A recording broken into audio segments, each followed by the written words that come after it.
This is the Franchise Basketball Insider, presented by Massengale Eye Care, providing comprehensive eye care since 1989. Now here's David Garrett from 1077 The Franchise. Greetings, Thunder fans. No unexpected developments emerged tonight as Oklahoma City makes two picks in the 2015 NBA Draft. First picking Cameron Payne from Murray State, a point guard in the first round, and then Dakari Johnson, a center from Kentucky, in the second round. Let's go to the podium and Thunder President and General Manager Sam Presti starting off with a nice tribute to Bob Berry Jr. Obviously, there's someone missing from the room tonight in Bob, who I think it would be inappropriate for me to just begin talking with acknowledging, obviously, the the loss that the community has endured with his passing.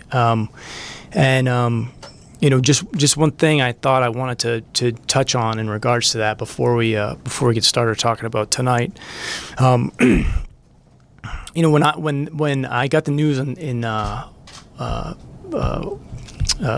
the events, it obviously is really sad because we've all come to know him, and obviously I'm new to the area to some degree, but it really made me think about the role that all of you guys play in communities all over the place. And immediately, the thing that struck me was I thought about the person that delivered sports news to me when I was a kid. That guy's name, I'll never forget it. On Channel 4 WBZ in Massachusetts, Bob Lobel. And he had a huge impact on just my appreciation and enthusiasm for sports. And I really believe that, I waited if I was allowed to stay up late enough at night to have him tell me about Wade Boggs or Dwight Evans or Robert Parrish or Ray Bork or all these different people. And I think that it grows the appreciation for sports in young people and people all over the place. So as much as they're reporters, I also think that people like yourselves are really communicators and have a huge influence on people that follow sports. And obviously, it's a tremendous loss, but I also think it's an opportunity to kind of reflect a little bit on what those people do in terms of introducing people to sports on a much different level. In regards to this evening, obviously we're excited to have Cameron and Dakari as part of the organization. Thrilled to have both of them, both really high character people. This was an interesting draft for us in the sense that the team that we're walking into and we're trying to add to on a night like this we haven't seen it play together very much. We haven't seen the guys that we've traded for and the guys that we've traded for be on the floor with a healthy Thunder team.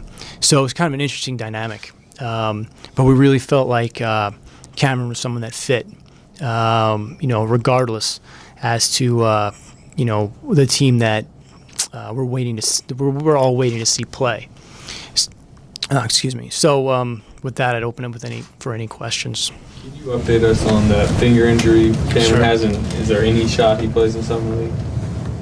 I wouldn't expect him to play in Summer League, but until we have a chance to image that hand on our own, fourth metacarpal on his non-dominant hand, his right hand, I don't want to make a determination, but obviously we'll be really conservative with that. We're very comfortable with where the injury is. We've talked to the hand specialists in New York. We've received all the most updated imaging.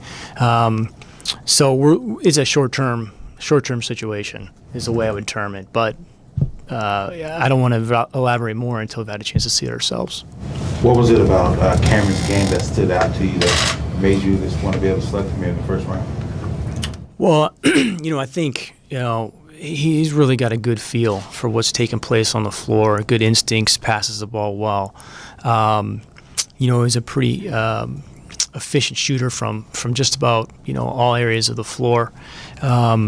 competitive, obviously a guy that has a really good feel, and I want to make sure that anytime we make these decisions, it's really a collaborative effort, and I think that Will Dawkins and our scouts have done an excellent job of identifying these guys for us to follow throughout the year, and Ryan Lambert as well. I want to acknowledge him. He did a lot of great work on this, and but Will oversaw the process that kind of led us to Cameron as a person we really needed to consider, and we feel good about it. Is it tougher to evaluate these guys when he's in a smaller conference playing obviously lesser competition? It's just a different environment, obviously. I mean, but I think you're looking for certain things, and certainly not just the conference alone. At a certain level, a lot of the things that Cam does well translate. In terms of just feel, read for the game, ability to knock down open shots, and just I think there's a competitiveness to him as well. The thing that we really like about him is that there's not a lot of there's not a lot of entitlement to him. This is a guy that came off the bench in AAU. This is a guy that really turned it on and took big steps as a player. I also think this is a guy that once he started to really excel, had chances to go from Murray State to bigger schools, and chose to stay with Murray State because that was the school that gave him his opportunity. So the whole package is appealing to us. He's from a small school. We hadn't had a ton of chances to kind of get to know him. He strikes us, I think, a lot of people as supremely confident when you talk to the guy. Did you know that when you talked to him for the first time, or how did he strike you? Well, first of all, he's got just a good natural energy to him. Confidence, energy. But at the same time, I think he understands that, he's got work to do. And I don't think he's expecting anything to be handed to him. And I like that because, that hasn't been the case for him, coming up. And he's been able to meet expectations and exceed expectations. One of the things we talked about was, playing at Murray State is a small town, and the basketball team there is really, really important. And for a lot of different reasons, not just for the winning and the losing. And so we talked about that in relation to the Thunder, and I think he really understands kind of the importance of or the role that a team can play in a smaller place, and really connected with that. And I thought that was an important thing for us when we spent time with him here. Do you ever look and, like, coming out of a program like Isaiah Cannon's out of there, I know he's Houston, now Philadelphia, he's kind of made it.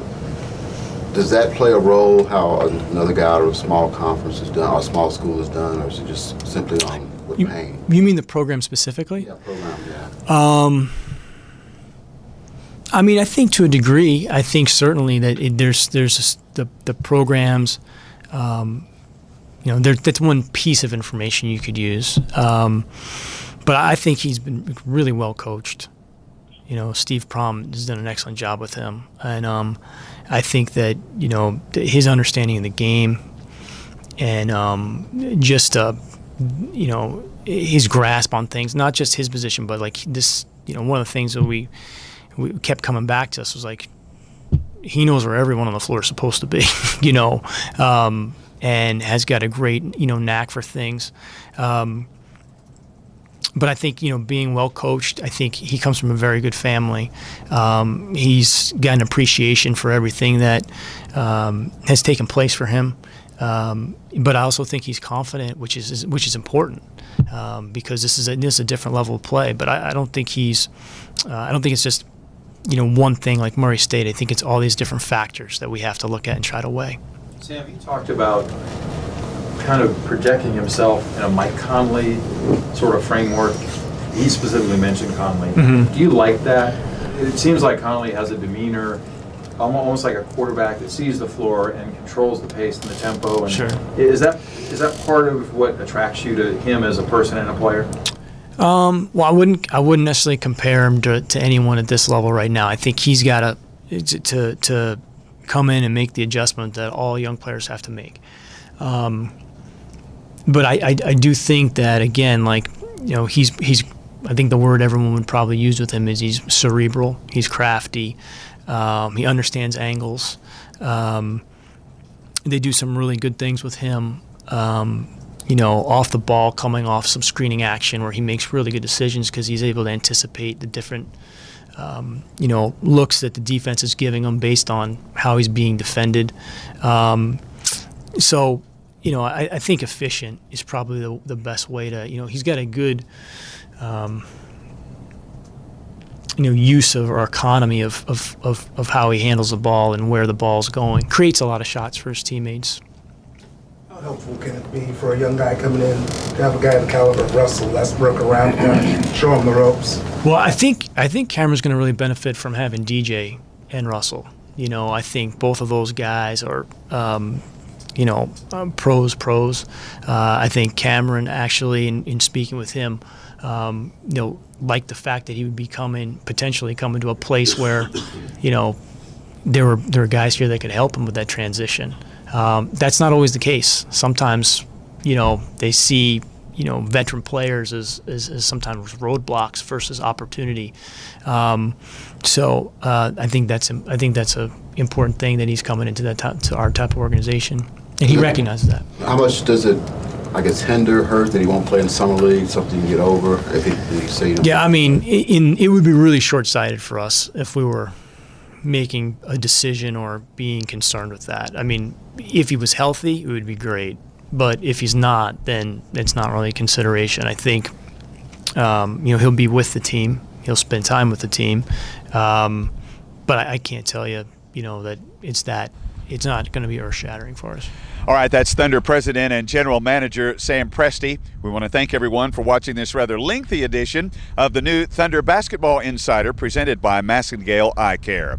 I'm David Garrett for 1077 The Franchise.